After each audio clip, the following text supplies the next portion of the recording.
सिक्कीममध्ये भूस्खलन आणि हिमस्खलनामुळे 100 पर्यटक अडकून पडलेत। यामध्ये पुणे, मुंबई, अकोला आणि नागपूरमधल्या पर्यटकांचा समावेश आहे।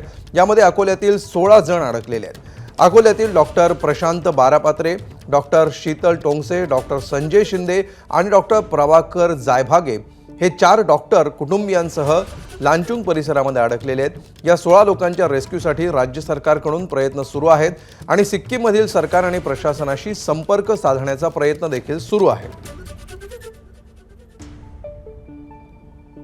सिक्कीममध्ये ही दुर्घटना घडलेली आहे। भूस्खलन आणि हिमस्खलन झालेलं आहे।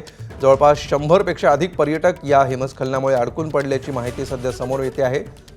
सिक्कीममधली ही घटना, यामध्ये पुणे, मुंबई, अकोला आणि नागपूर या 4 शहरातल्या पर्यटकांचा यामध्ये समावेश असल्याचं कळतं आहे। एकूण अकोल्यातले 16 जण आहेत। त्यामध्ये doctor Prashant Barapatre, doctor Sheetal Tongse, doctor Sanjay Shinde आणि डॉक्टर प्रभाकर जायभागे हे 4 डॉक्टर कुटुंबियांसह लाचुंग परिसरामध्ये गेले होते। त्या ठिकाणी ते अडकून पडलेले आहेत।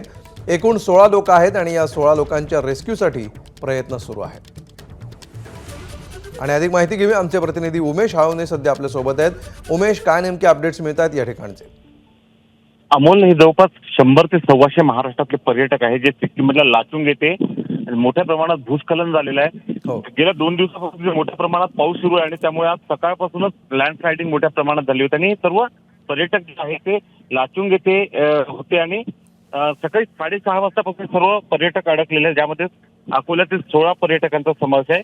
4 डॉक्टर जे आहेत अकोल्यातले, doctor Sanjay Shinde, doctor Prabhakar Jaybhaye, doctor Sheetal Tongse आणि प्रशांत बारापात्रे, या 4 डॉक्टरांची जी कुटुंबीय आहे ते इथे अडकलेले आहे आणि त्यांच्यासोबतच जे आहेत महाराष्ट्रातले 100 ते 125 पर्यटक जवळपास 10 तासापासून तिथे अडकलेले आहेत।